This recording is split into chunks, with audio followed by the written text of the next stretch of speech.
할렐루야. 우리 옆에 분하고 한번 인사합시다. 잘 보셨습니다. 한 번 더 인사합시다. 당신을 위해 좋은 일이 시작되었습니다. 아멘. 한번 제목을 따라 읽습니다. 엘 엘로힘 여호와. 엘 엘로힘 여호와. 엘 엘로힘 여호와. 전능하신 자 하나님 여호와라는 뜻입니다. 하나님 앞에 나와 예배하는 사람들의 마음속에는 하나님께 온전한 예배를 드리고 싶은 마음들이 있는 겁니다. 아멘. 맞습니까? 아멘.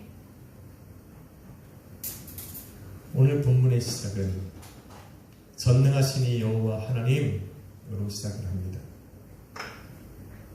원문으로 그것을 읽으면 오늘 제목처럼 엘 엘로힘 여호와입니다. 뜻을 해석해보면 신들 중에 홀로 유일하신 주 하나님이란 뜻입니다. 오늘 본문의 주제라는 겁니다. 저와 여러분을 읽은 10편 50편의 주제가 바로 엘 엘로힘 여호와라는 겁니다. 그 하나님께서 당신의 백성 삼으시고 나의 성도라 부르신 바로 그 사람들을 불러 모으셨어요. 그들에게 참된 예배자의 모습에 대해서, 당신이 기뻐하시는 예배에 대해서 지금 말씀하고 있는 겁니다. 그래서 하나님 앞에 나와 정말 온전한 예배를 드리고 싶은 저와 여러분에게 필요한 말씀들이라는 겁니다. 할렐루야. 아멘. 귀를 기울이십시오. 아멘. 귀를 기울인다 라는 게 무슨 뜻인지 말씀을 드렸어요. 무슨 말이라 그랬어요? 주님, 나는 순종할 준비가 되어 있습니다. 아멘. 성경은 먼저, 본문은 먼저 우리의 예배를 받으실 그 엘 엘로힘 여호와에 관해서 이야기를 합니다. 그분은 어떤 분이실까? 1절에 보니 그 하나님은 해 돋는 데서부터 해 지는 데까지의 세상을 부르실 수 있는 분이다. 4절에 보니 위 하늘과 아래 땅에 거하는 이들에게 선포하실 수 있는 분이라는 거예요. 이게 무슨 말인지 알아야 됩니다. 부르다, 야다입니다. 카라, 카라예요. 카라. 가라, 부르다, 선언하다, 소집하다. 저는 군대를 제대한 지가 30년이 지났는데 지금도 군대에서 나를 소집하면 나는 가야 돼요. 저는 간부들은 그래야 돼요. 저는 그래서 매년마다 군번이 나와요. 이렇게. 잘못 간 거예요, 군대를. 이거는 뭐라고 그러죠? 은퇴가 아니죠. 제대. 이거는 제대한 것도 아니고 또 그렇다고 군대도 아니고. 그 전쟁 나면 불러야 되는데 전쟁이 나서 소집을 하면 가야 돼요. 그럼 안 가면 되지 않나? 탈령이. 권사님은 탈령병 아들을 두신 거예요. 그래서 가야 돼요, 저는. 그래서 장교 가는 거 별로 좋은 게 아니에요. 간부로 간다는 게. 부르다라는 것은 소집하다라는 거예요. 야, 뭐야? 그런다고 누가 옵니까? 그 안에 속해 있는 자들이 오는 거예요. 그런데 하나님께 속한 자들은 바로 해 돋는 데서부터 해 지는 데까지 그 온 세상이 하나님께 속해 있다 말하고 있는 거예요. 또 하나는 뭡니까? 위 하늘과 아래 땅이라고 말하는 거예요. 원어적인 표현으로 뭐냐면 위로부터 하늘과 땅에 이르기까지 말하는 거예요. 단순하게 이 지구, 저와 여러분이 모여 사는 이 땅만 하나님께 속한 것이 아니라 위로부터는 하늘, 그곳에서부터 이 땅까지 온 우주를 말하고 있는 거예요. 그 안에 속한 모든 자들에게 우리 하나님이 선포하실 수 있는 분이다. 아멘. 할렐루야. 아멘. 왜? 하나님이 말씀으로 온 세상을 창조하셨기 때문에. 아멘. 그 안에 속한 모든 것의 주인이 되시고, 그래서 그들을 불러 모아 한 자리에 모이라 말씀하실 수 있는 그 주권을 가지고 계신 분이 바로 우리 하나님. 아멘. 엘 엘로힘 여호와. 아멘. 라고 지금 말하고 있는 겁니다. 그래서 하나님께서 말씀하시면 세상은 그에 반응해야 됩니다. 아멘. 2절에 보니 우리 하나님은 온 세계가 당신의 것이기에 원하는 곳은 어디든지 임하실 수 있는 분이에요. 아멘. 저의 인생에 찾아오시겠다 생각하시면 내 인생에 찾아오실 수 있는 거예요. 왜? 내 인생은 하나님의 거니까. 아멘. 여러분의 인생 한 사람 한 사람의 인생 속에, 가정 속에, 오늘 순복음 약속의 교회 안에 우리 하나님이 임재하고 싶으면 임재하실 수 있는 거예요. 왜? 하나님 거니까. 아멘. 3절은 뭐라고 말합니까? 그의 임재 앞에 천지가 진동하는 거예요. 그 앞에는 불이고 그의 사방에는 광풍이 불더라. 4절 5절의 말씀에는 모든 세상에 있는 속한 그 백성들이 그의 말씀에 순종하고 9절로 13절에는 세상에 속한 모든 것을 내 것이라 부를 수 있는 사람, 그분이 바로 엘로힘 여호와라. 아멘.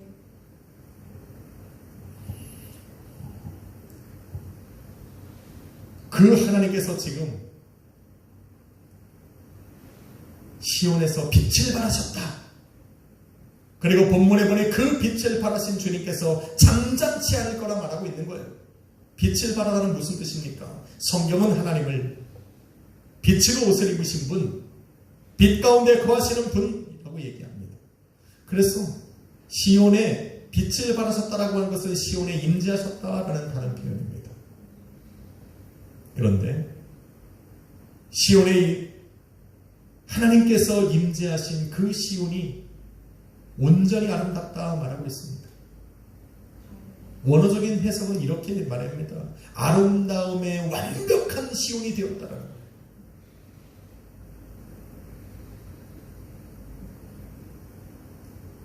왜? 하나님이 계십니까? 아멘. 하나님이 임재하시니까 그곳이 완전한 아름다움으로 변했다는 거예요. 시편 8편 9절은 이렇게 말합니다. 여호와 우리 주여, 주의 이름이 온 땅에 어찌 그리 아름다운지요. 그 아름다운 하나님의 이름이 시온에 있으니 그 시온이 아름다움의 완벽함을 이루는 겁니다. 저와 여러분의 인생이 아름다운 건 우리 주님이 와서 거하시기 때문에 그래요. 아멘. 돈이 많아서가 아니에요. 교회 안에 오면 계급장 뛰는 거예요. 계급장이 뭡니까? 직업을 뒤로 버리는 거예요. 좋은 집 사는 거 뒤로 버리는 거예요. 왜? 우리 안에는 예수님이 거하셔서 아름다운 거예요. 아멘. 그래서 교회는 가난하고 병들고 소외되고 부자고 그런 사람들이 와서 예수 그리스도 그런 거 다 버리고 예수 그리스도 안에서 아름다움을 느끼고 서로 아름다워하는 거예요. 아멘. 할렐루야. 아멘. 한번 보면 인사합시다. 당신 아름답습니다. 그래서 예수 그리스도가 없는 사람들이 와서 교회 안에서 참 뭐 있다고 뻐기는 거예요. 돈 좀 있다고 자랑하고 사회적으로 지위가 높다고 막 의시되고 하는 거예요. 예수 그리스도 이름이 아름답다라는 것을 깨달은 사람은 정말 성도 안에서 예수 그리스도를 발견하고 서로 아름다움을 나눕니다. 저와 여러분의 가정과 교회도 마찬가지예요.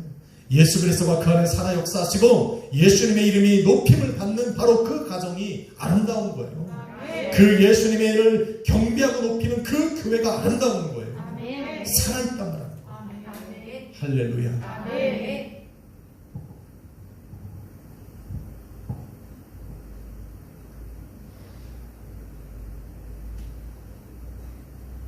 마귀들도 아름다운 건 알아요.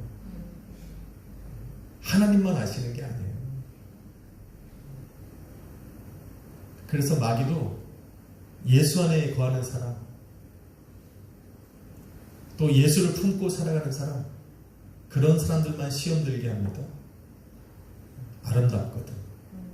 하나님 보시기 아름다우니까 셈이 나는 거거든. 그래서 예수 안에 있는 사람, 예수를 모시고 살아가는 사람들만 찾아가서 시험을 줘요. 그냥 왔다 가는 사람은 시험도 안 들어요. 지금지금이랑 시험도 안 들어. 아무것도 안 하는데 시험도 안 들어. 그래서 열심히 일하는 분들은 시험에도 잘 들어요. 그런데 그런 사람은 시험에도 또 안 넘어져요. 왜? 한 번 성도를 찾아오면 하나님 안 떠나고 성도로 그 아름다움을 지킬 수 있도록 간직히 그 안에 머물고 계시거든요. 그걸 알아야 돼요, 여러분. 시험 들었다고 해서 그래서 성도가 해야 되는 거는 시험 들면 들수록 예수 안에 거해야 돼요. 아멘. 그 아름다움 뺏기지 말아요. 아멘. 할렐루야. 아멘. 여러분들은 코로나에 살아남은 분들이에요. 온 세계가 다 그냥 난리를 떨고 온 나라 사람들이 막 예배를 방해하는데 여러분은 승리한 거예요. 아멘. 예배 가운데 있으니 승리한 거예요. 아멘. 예수를 포기하지 않았으니 승리한 거예요. 아멘. 그래서 여러분의 인생에, 여러분의 가정의 교회에 예수의 그리스도의 이름이 남아 있어서 우리는 아름다운 겁니다. 아멘. 항상 그 아름다움을 유지하십시오. 아멘. 둘째로 본문 6절은 엘로임 여호와를 공의로 판결하시는 심판장이라 말합니다. 하나님께서 이 시온에 임하셔서 심판하시는 사람은 오만한 자들입니다. 오만 무엇입니까? 상대를 업신여긴 거예요. 잘난 체한 거예요. 거만하게 행동하는 겁니다. 그래서 하나님 앞에서 오만한 자라는 것은 21절에 기록된 대로 하나님을 자기처럼 생각하는 거예요. 자기와 같은 것으로 생각하는 거예요. 그래서 하나님을 자기와 같은 존재로 여기기 때문에 업신여기는 거예요. 하나님 앞에서 자신을 자랑하고 거만하게 행동하는 자들을 바로 하나님 앞에 오만한 자들이다 말하는 거예요. 오만한 자들에게 나타나는 모습들이 있습니다. 8절로 13절에 기록되어 있는데 같이 한번 읽어봅니다. 시작. 나는 내 재물 때문에 너를 책망하지는 아니하리니 내 번제가 항상 내 앞에 있음이로다. 내가 내 집에서 수소나 내 우리에서 순염소를 가져가지 아니하리니 이는 살림의 짐승들과 뭇 산의 가축이 다 내 것이며 산의 모든 새들도 내가 아는 것이며 들의 짐승도 내 것이미로다. 내가 가령 주려도 내게 이르지 아니할 것은 세계와 거기에 충만한 것이 다 내 것이미로다. 내가 수소의 고기를 먹으며 염소의 피를 마시겠느냐? 하나님이 지금 그들의 삶에 말씀하신 그 모습 속에, 그 말씀 속에 그들의 삶이 엿보인다는 거예요. 이들은 하나님께 드리는 제사의 외형적인 모습은 철저하게 지켰습니다. 율법에 기록된 대로, 아니 그 이상으로 하나님 앞에 나아가 제물을 드렸어요. 그래서 하나님께서도 8절에 뭐라고 말씀하십니까? 너희가 드린 제물로는 내가 문제를 삼지 않겠다는 거예요. 그것 때문에 내가 너희를 책망하지 않겠다는 겁니다. Enough! 충분하다는 겁니다. 문제는 드러나지 않는 내면의 것에 있다. 제물을 드리는 자의 심령에 반드시 있어야 할 것이 없기 때문에 지금 하나님께서 그들을 이 시온산에 임재하셔서 그들을 지금 심판하시는 거예요. 하나님께 제물을 드리고 하나님께 예비하는 자들의 마음속에 있어야 될 두 가지가, 필요한 두 가지가 있는데 첫 번째는 감사고 두 번째는 경외함입니다. 이게 빠지면 안 돼요. 아무리 일왕 천금을 드리고 수십억을 갖다가 하나님께 11조를 드리고 감사의 예물을 드려도 그 드리는 자의 심령 속에 감사와 경외함이 빠지면 하나님은 그를 뒤돌아보는 그런 분이 아니에요. 하나님께서는 인간의 외적인 것에 속아넘어가는 분이 아니에요. 기억하십시오. 하나님 우리의 외적인 모습으로 속아넘어가는 분이 아니에요. 우리는 속지요. 앞에서 친절을 베풀고 웃으면 날 좋아하는구나 라고 생각할 수 있고 착각할 수 있죠. 그러나 하나님은 아니에요. 하나님은 사람의 중심을 보여요. 그 예배 가운데 하나님께 드리는 그 제물에 우리의 중심이 있어야 되는 거예요. 그런데 제물을 드리던 이들의 마음속에 하나님이 기뻐하지 않는 모습들이 있었다는 거예요. 하나님께 제물을 드리면 이걸로 끝.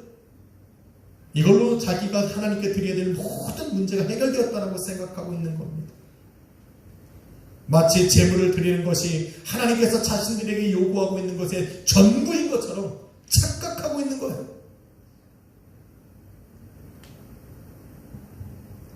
그래서 하나님이 지금 말씀하시는 거예요. 8절로 13절에 아니 하늘과 땅과 바다와 그 안에 속한 모든 것들의 주인 되시는 분이 우리 하나님이신데 그 작은 재물 하나 받고자 너희와 제사로 언약을 맺으셨겠냐라는 거예요.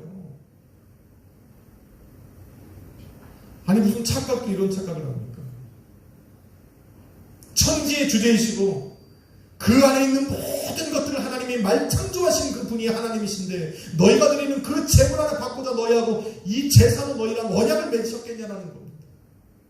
지금 하나님이 반문하고 있는 거예요. 아니요, 그거 아니라는 거예요.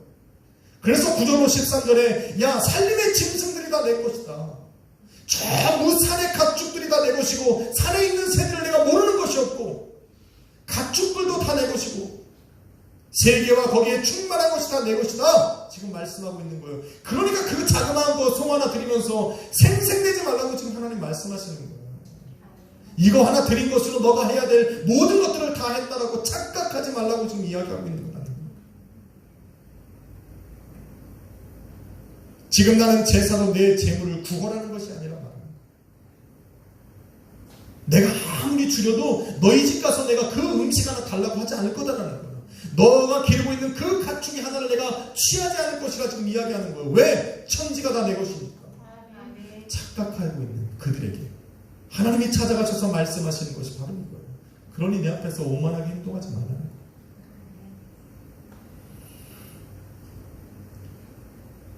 너희가 내게 드리는 그 모든 것이 바로 나로 말미암는 것이라 이야기합니다.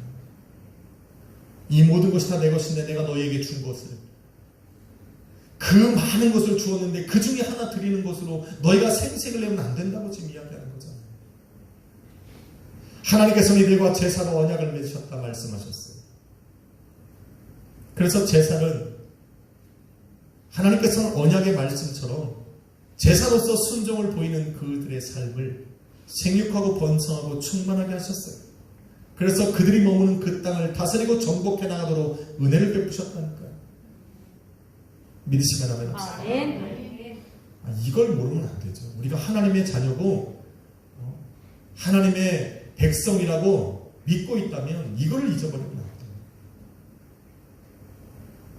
그 은혜를 입은 백성들이 주님께 받은 그 제물 중에 그 작은 것으로 하나님 앞에 나아가 제물로 제사를 드리는데 마치 모든 것을 다 할 도리를 다한 것처럼 착각하지 말라는 거예요.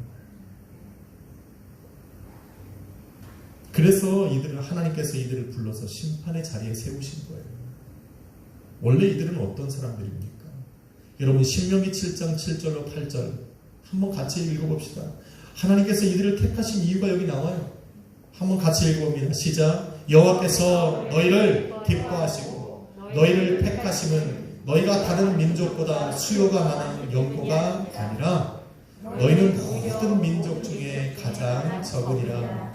여호와께서 다만 너희를 사랑하심으로 말미암아 또는 너희의 조상들에게 하신 맹세를 지키려 하심으로 말미암아 자기의 권능의 손으로 너희를 인도하여 내시되 너희를 그 종되었던 집에서 애굽 왕 바로의 손에서 성략하셨나니. 아멘. 야, 너희는 원래 가장 작은 민족, 연약한 민족, 힘없는 사람들이었다는 거예요. 이 존재를 잃어버리지 말라는 거예요. 하나님께서 너희를 생육하고 번성하고 충만케 하시고 그 땅을 다스리고 정복케 하셨는데 너희가 원래 그럴 수 있는 사람이라고 착각하지 말라고 있는 거예요. 하나님께서 너희를 내 백성 삼으신 이유는 너희 수요가 많기 때문이 아니에요. 너희 힘이 강하기 때문이 아니라 여기서부터 시작을 해야지 감사가 일어난다니까요. 하나님 내 삶은 원래 바닥이에요. 나 원래 힘이 없어요. 내가 할 수 없는 사람이었는데 하나님 이렇게까지 하나님 나를 만들어 주셨으니 내가 감사한 거예요. 그래야 감사지. 자기가 다 할 수 있고 원래 이런 사람이라고 생각하면 감사가 없어요. 나 원래 좋은 시단 다니고 머리도 똑똑해. 원래 가진 거 많아. 그래서 하나님 그 중에서 하나 내가 당신께 드립니다. 좋은 거. 너희 스스로 너희가 생육하고 번성하고 충만하게 됐고 그 땅을 다스리고 정복할 수 있는 것이 아니었다고 지금 말하고 있는 거예요. 너희가 지금 이 자리까지 올 수 있고 너희가 지금 내게 제물을 드려 제사를 할 수 있는 것은 하나님 은혜다 말이에요. 그러니 그 자그마한 거 드리면서 생색내지 말라는 거 아니에요. 교만 떨지 말라는 거 아니에요. 오만한 마음으로 내 앞에 나오지 말라는 거잖아요.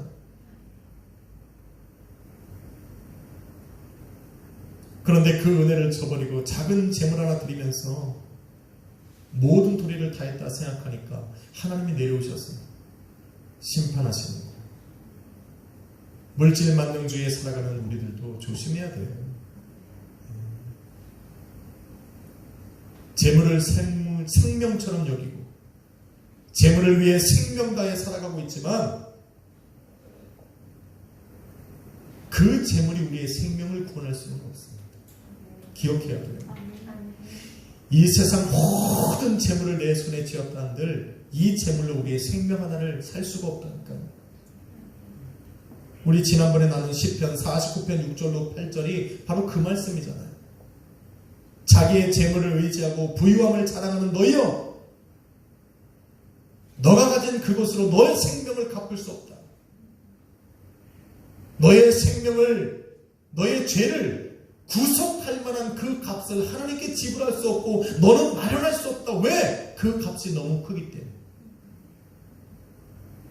그것으로 내 형제 하나 구원할 수 없을 것이다 지금 이야기하고 있지 않습니까?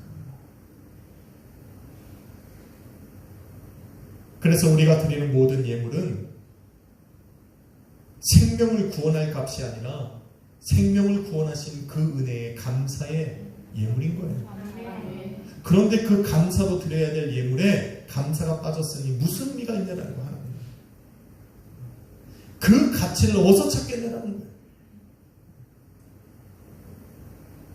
여러분, 여러분이 드리는 예물은 감사의 예물이에요. 그래서 감사가 빠지면 안 돼요.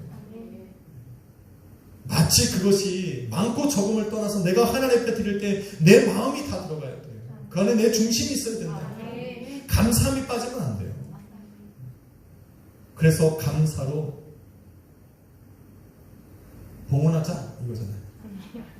누가 줬는지 이제 기가 막혀요.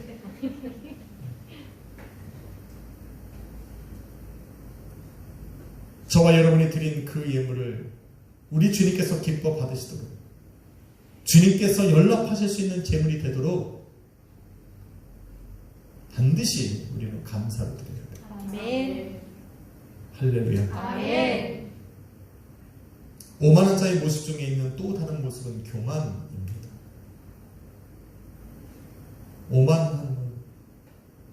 오만한 자의 대부분은 다 교만함으로 나타납니다. 21절에 이르길 너가 이 일을 행하여도 내가 잠잠하였더니 내가 너와 같은 줄로 너희가 생각하는도다. 교만함을 정의하자면 이거예요. 하나님께 속한 주권을 자기의 것으로 삼으려는 자들. 교만한 거예요. 하나님이 받으셔야 할 경배를 자기가 받고 하나님이 앉으셔야 할 자리에 자기가 앉으려고 하는 사람이에요. 인생의 주인이 하나님이라고 말하며 인생을 자기 마음껏 살아가려고 하는 사람. 우리 주님께서 내 가정의 주인이고 내 교회의 주인 되셨다 말하면서 내가 그 가정을 내 마음대로 주도해 가려고 하는 사람. 교만한 겁니다. 이런 교만한 자들에게 하나님의 말씀의 위엄은 없고 하나님 말씀의 권세를 부여하지 않습니다. 이들은 하나님의 심판을 두려워하지 않아요. 왜? 하나님과 내가 같은 자리에 있거든. 별 감흥이 없어요. 아무리 말씀으로 떠들어봐야 그런 사람들의 귀는 막혀 있어요. 하나님의 말씀을 마치 자기의 생각과 동일하게 생각하거든요. 이 말씀의 권위를 못 느끼거든요. 위엄을 못 느끼거든요. 그래서 교만한 사람들의 마음은 강팍해요. 아무리 위대한 사람들의 설교를 들어도 그들의 마음을 두들기지 못해요. 왜? 자기들의 말과 똑같거든. 자기들과 같은 자리에 앉아있거든. 하나님이 두렵지 않거든요. 21절 후반부에 보니 하나님이 이렇게 말합니다. 그러나 내가 너를 책망하여 내 죄를 너의 눈앞에 낱낱이 드러내리라 선포하셨습니다. 너희의 교만이 곧 심판받을 것이라 말했습니다. 이들이 어떤 교만을 냅니까? 17절로 20절의 말씀을 같이 한번 읽어봅시다. 시작. 내가 교훈을 미워하고 내 말을 내 뒤로 던지며 도둑을 범죄 그와 연합하고 가늠하는 자들과 동료가 되며 내 입을 악에게 내어주고 내 혀로 거짓을 꾸미며 앉아서 내 형제를 공박하며 내 어미의 아들을 비방하는도다. 하나님을 두려워하지 않는 자들의 삶의 모습이 이렇다. 하나님께서 살아계시다 믿었다면 어떻게 이런 죄들을 서슴없이 저지를 수 있습니까? 살아계신 하나님을 두려워했다면 어떻게 이런 죄를 겁없이 저지를 수 있습니까? 그런데 이들은 살아계신 하나님을 이방의 신들과 우상을 섬기는, 이방인들이 섬기는 그 신들과 우상처럼 동일하게 생각했다는 거예요. 말하지도 못하거든요. 듣지도 못하고 느끼지도 못하고 그냥 제물을 바치면 좋아서 날뛰는 그런 우상들, 그들과 동일하게 살아계신 하나님을 취급하니까 이렇게 오만 방자한 교만한 마음으로 하나님 앞에 나오는 거예요. 지금 이렇게 행하는 사람들이 누굽니까? 하나님 앞에 나와서 멋들어지게 제사를 드리는 사람들이에요. 번제단에 자기의 제물을 갖다 올려놓고 최고의 좋은 것들을 드리면서 자기를 드러내고 있는 사람들이 바로 이들이에요. 하나님을 모르는 자들이 아니에요. 하나님은 왜 이들을 심판하려고 왜 시온산에 임하냐? 그럼 나머지는 누구냐? 하나님은 그들을 심판할 가치조차 없는 거예요. 그들에게 너희를 내가 심판하겠다 말씀조차 안 하세요. 그들에게 찾아가서 일일이 하나님이 심판하겠다 말씀하지도 않으세요. 하나님이 말씀하시는 것은 당신의 백성들에게 말하는 거예요. 들을 귀가 있는 사람들, 들으라고, 듣고 돌이키라고. 지금 이 일을 행하는 사람들이 누구냐면 하나님 앞에 나아가 멋들어지게 제사를 드리는 사람들이라는 거예요.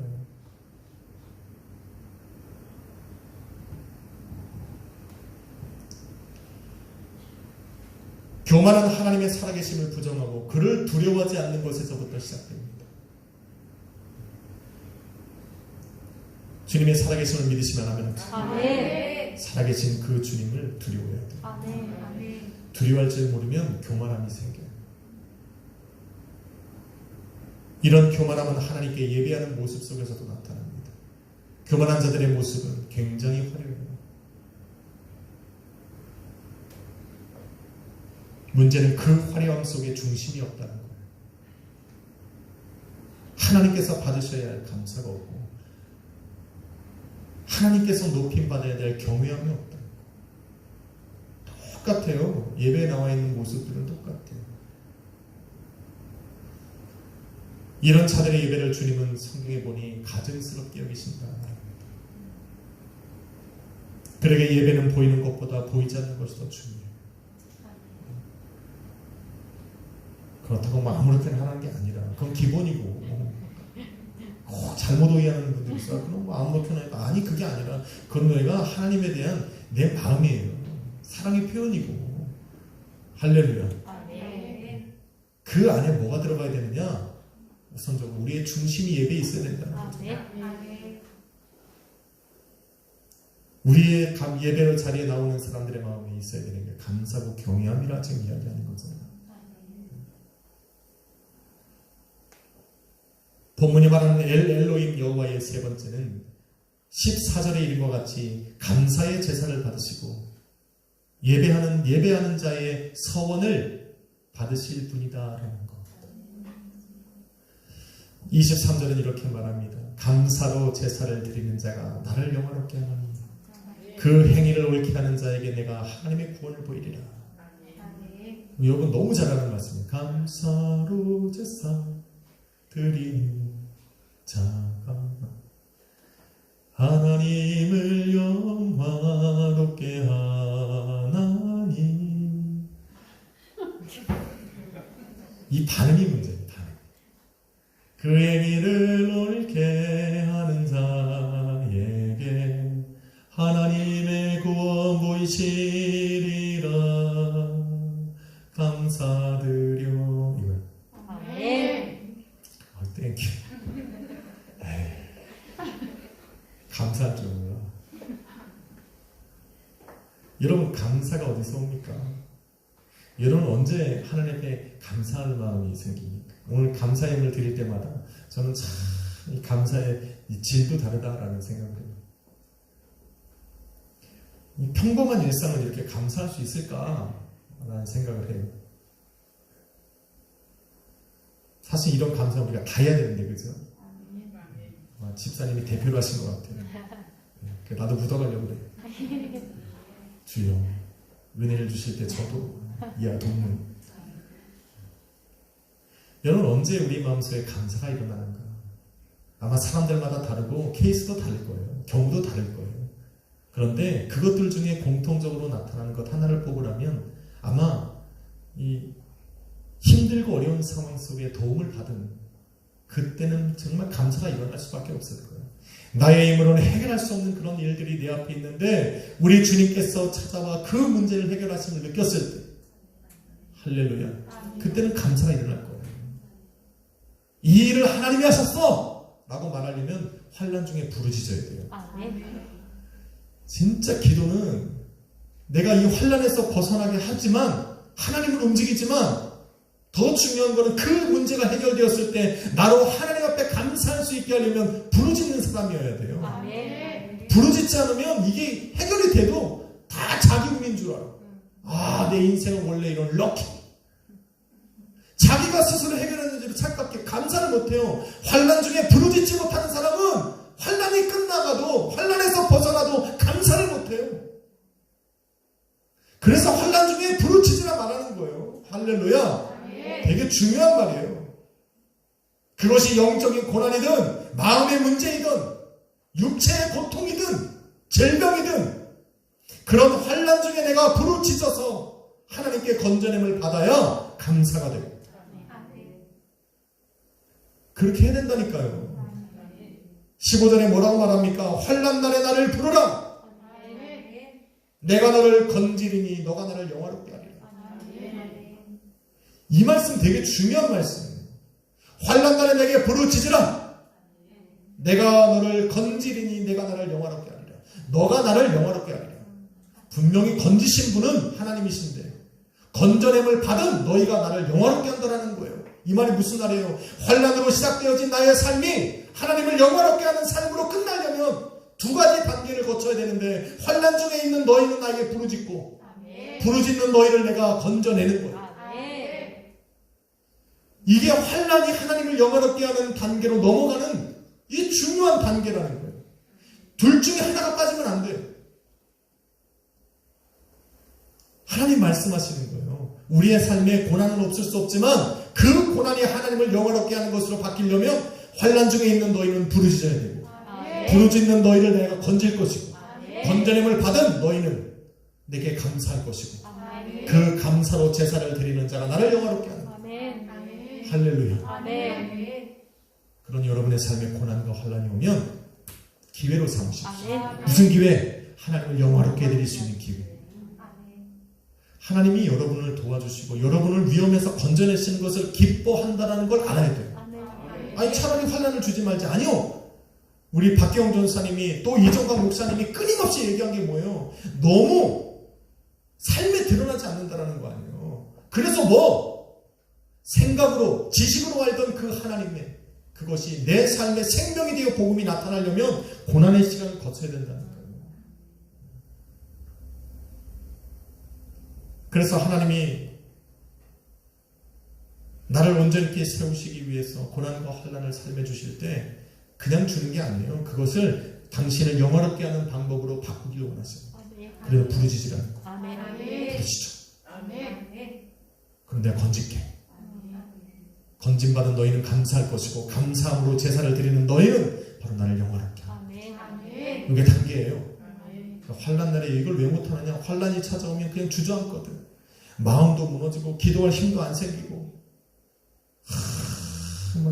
정말 이 막다른 벽에 부딪혀보면 여러분도 많이 겪겠지만 기도도 안 나와요. 어떻게 나와요? 주님 전에 나와서 저 앞에 무릎을 꿇고 여기 앞에 무릎을 꿇으면요 주여 그래 눈물만 나오죠. 아무리 머리를 짜내도 방법이 안 보이니까 이거 어떻게 방법이 없거든요. 그래도 부르짖으라니까 부르짖어야 되잖아요. 네. 뭐 아빠 주인 앞에 나와서 울던 뭐 하든 하나님 앞에 부르짖는 거 부르짖어야죠. 하나님은 환난 중에 있는 당신의 자녀를, 백성을, 성도를 안타까워하시는 분이에요. 그 모습을 얼마나, 아니 자기 자녀가 괴로워하는데 그거 보고 하실 분이 어디 있어요? 그건 부모가 아니죠. 제가 표현을 잘했나요? 네. 고름처럼 했어요. 이럴 부모가 없다니까요. 같이 마음이 아프다니까요. 그래서 한마디만 하면 돼요. 엄마 도와줘. 아, 이거 한마디만 하면 되는데 그 말을 안 하네. 그냥 방에 들어가고 문 잠그고 그냥 괴로워하는 거야. 문을 팍 때리고. 아니, 이거 문 열고 엄마 한 번만 도와주면 안 돼? 라고 말하면 되는데. 교만한 거예요, 이게. 우리 주님 기다리고 계십니다.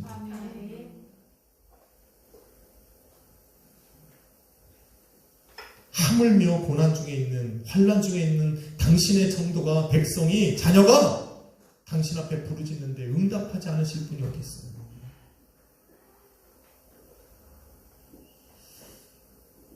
하나님께 부르짖어 환난에서 벗어난 성도는 드디어 감사의 자리에 올라갑니다.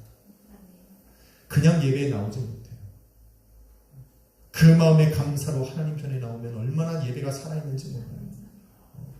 그 감사로 하나님 앞에 예배를 드리는 그때가 바로 하나님이 영광 받으시는 순간이에요. 영화롭게 되는 순간이에요. 하나님을 하나님 되게 하는 순간이에요. 하나님의 살아계심을 열방 앞에 드러내는 거예요. 죽은 줄만 알았던, 나를 외면하고 나를 버리신 줄 알았던, 하나님에 계신 그 하나님이신 줄 알았는데 환난날에 내가 부르짖니 나를 건지시는 모습을 보면서 하나님이 정말 말씀하신 대로 내 옆에 계시는구나, 나를 지켜보고 계시는구나, 나를 눈동자와 같이 지켜보고 계시는구나 깨닫게 된다니까요. 그 살아계신 하나님의 마음으로 그 앞에 나와 예배할 때가 이게 살아있는 예배예요. 우리를 도우시고 인도하시겠다라고 우리 하나님 얼마나 말씀하셨어요. 나는 너의 산성이고 나는 너의 피난처시고 나는 너의 피할 바위시고 나는 너의 도움이라. 하나님이 그렇게 말씀하시는 이유는 뭐냐면 내가 그렇게 하고 싶다는 거 아니야. 너한테 그 존재가 되고 싶다라는 거잖아요. 바로 하나님께 그런 기회를 드리는 순간이잖아요. 부르짖는 게. 그러니까 그때 하나님이 막 살아 역사하시는 거예요. 하나님께 죄송했어. 그건 네 생각이고 왜 하나님의 생각을 자꾸 뛰어넘어서 자신들의 생각으로 그렇게 판단을 합니까? 하나님은 기뻐하신다니까. 그래서 부르짖으라고 하잖아요. 그게 귀찮으면 부르짖으라고 그러겠어요? 몇 명이면. 이 많은 사람이 한 번에 부르짖으면 하나님 얼마나 바쁘시겠냐면 하나님 기뻐하신다니까. 저분 일도 바쁘실 텐데 주여 내 문제는 다음으로. 이렇게 밀어난 이 짓을 하면 어떡합니까? 조심스러운 말이지만 하나님께서는 성경에 돕는 천사를 보내신다. 항상 대기하고 있는 조가 있다니까요.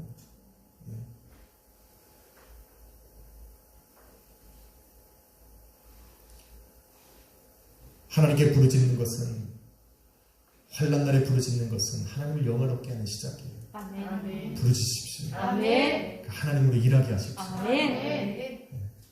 그래서 하나님을 자꾸 느끼시고 살아계심을 느끼시고 그 살아계신 하나님 앞에 나와서 예배하는 거. 아멘. 이런 성도가 바로 하나님을 영화롭게 합니다. 아멘. 하나님께 응답받아 하나님을 영화롭게 한 이들에게 근데 요구되는 것이 하나 있는데 무엇이냐면 행위를 옳게 해야 돼요. 행위를 옳게 한다는 건 자기가 생각에 판단해서 좋다 생각하는 거 하는 게 아니에요. 기준을 잘 세워야 돼요. 하나님이 보실 때 행위가 옳다라고 하는 것은 예배하는 자가 마음 다한 예배, 중심으로 드린 예배를 삶으로 옮겨오는 거예요. 이게 무슨 말입니까? 희생 제물을 드린 것처럼 자신의 삶 속에 감사함으로 희생하는 거예요. 내가 하나님께 사랑을 받았으니 사랑을 주는 거예요. 사랑을 주면 뭐가 없겠지가 아니에요. 이미 사랑을 받았으니 그 사랑을 베푸는 거예요. 할렐루야. 두렵고 떨리는 마음으로 주의 제단 앞에 서 있듯 내 삶에 항상 하나님 앞에 서 있는 것처럼 두렵고 떨리는 마음으로 말과 행동을 조심해야 한다는 거예요. 제단 앞에 드린 믿음의 결단을 삶으로 실천해 보일 수 있도록 해야 된다는 거예요. 여러분 말씀을 들을 때 여러분의 마음속에 생겨나는 결단이 있지 않습니까? 예배를 드리고 저 문을 나가면서 내 마음속에 하나님 앞에 난 이렇게 한번 살아보고 싶다라는 결단이 생기지 않습니까? 그것은 삶의 열매로 나타날 수 있도록 기도하면 나옵니다. 이게 하나님 보실 때 행위를 옳게 하는 거예요. 하나님의 이런 예배를 받으시기에 합당하신 분이에요. 사랑하는 성도 여러분,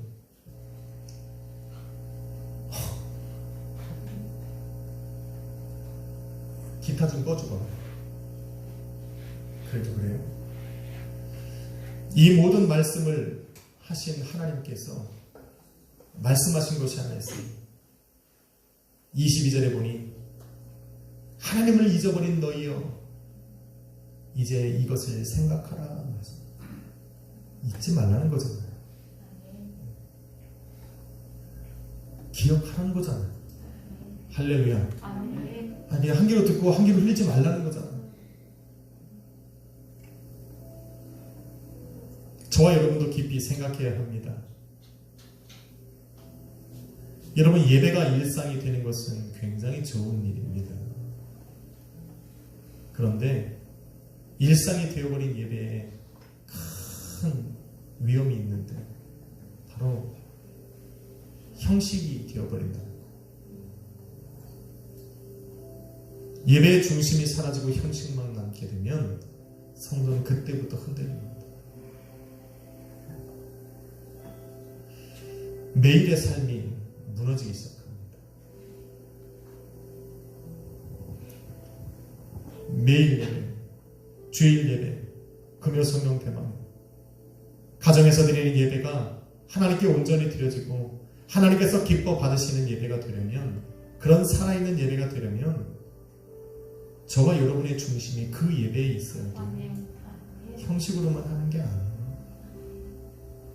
살아계신 주님 앞에 두렵고 떨리는 마음으로 나아가서 감사로 예배를 시작하는 겁니다. 그리고 기쁨으로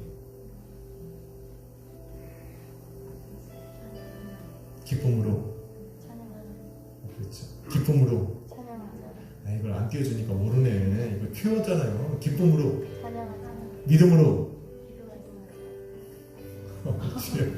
물어본 제가 민망하게 왜 그래? 아니 그냥 그렇게 우렁차게 하시던 분들이 왜 금요일을 안 하시는 거예요? 두렵고 떨리는 마음으로 하나님의 전 앞에 나아가서 감사로 시작을 하고, 기쁨으로 찬양하고, 믿음으로 기도하고, 순종하는 마음으로 말씀을 읽고 듣고, 그리고 감사하는 마음으로 예물을 드리는 거예요. 할렐루야. 이게 예배예요. 이게 하나님이 기뻐 받으시는 거예요. 살아있는 예배, 승리의 예배. 그렇게 드려진 예배가 삶으로 이어질 수 있도록 우리는 드려지는 찬양의 가사에 귀를 기울이고, 저와 여러분의 입술로 드린 그 기도의 제목에 우리는 마음을 드리고, 순종하는 마음으로 들려든 그 말씀을 항상 깊이 생각하고, 그것이 내 삶의 열매가 되도록 기도하며 나아가는 거예요.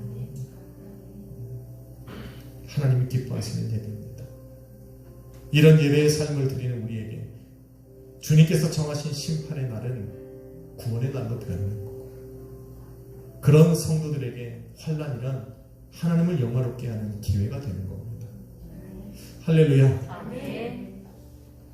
그래서 그 하나님이 시온에 임재하신 거예요.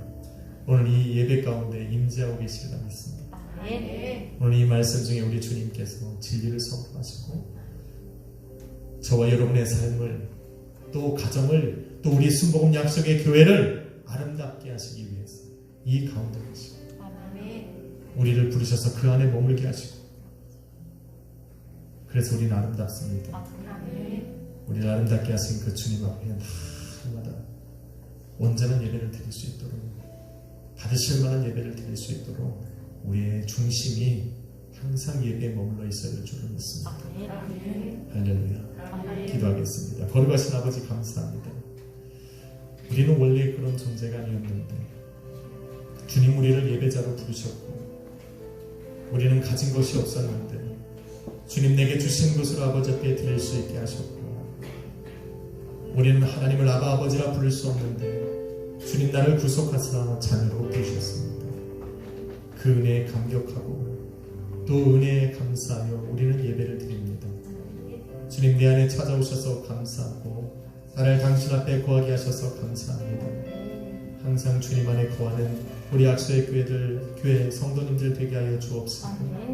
그래서 인생이 아름답고 가정이 아름답고 또 우리 순복음 약속의 교회가 아름다울 수 있도록 주님 인도하여 주옵소서. 주님 감사합니다. 이 시간에 우리에게 말씀하셔서 감사하고 이 일을 항상 잊지 않게 하셔서 주님 기뻐하는 삶을 살아가게 하여 주옵소서.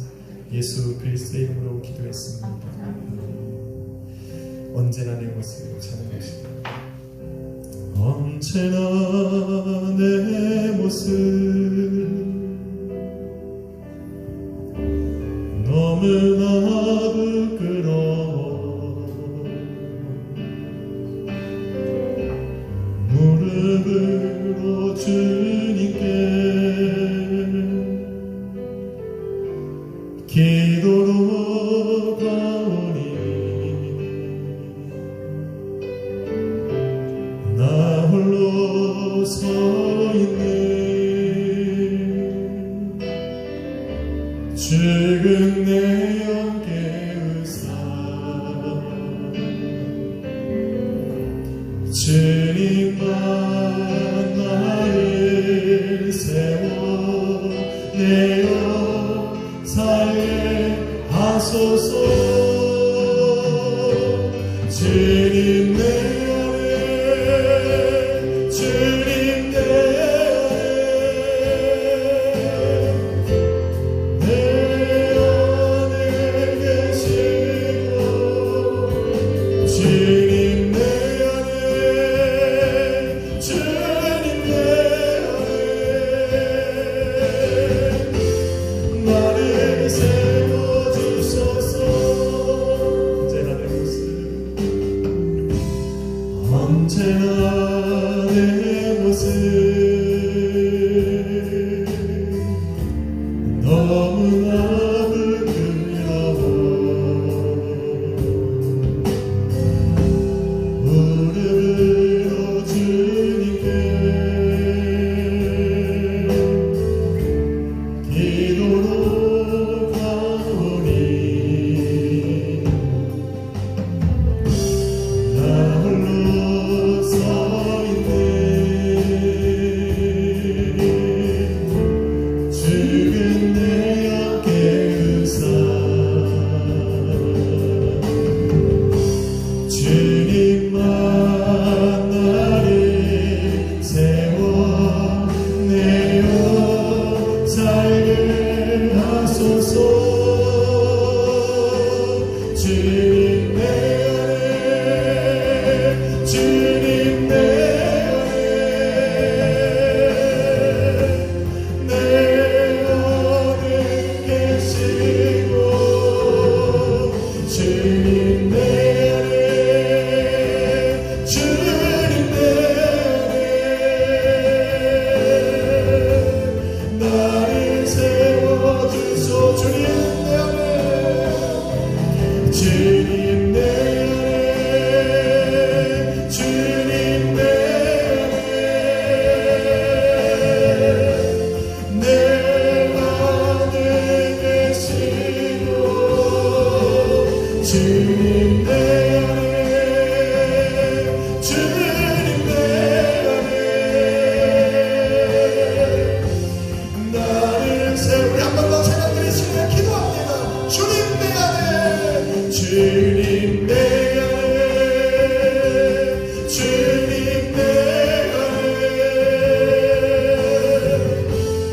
내 안에 계시고 주님 내 안에 주님 내 안에 나를 세워주소서. 여러분 이 시간에 한번 기도합시다. 주님 내 안에 찾아오셨습니다. 나를 아름답게 하십니다. 우리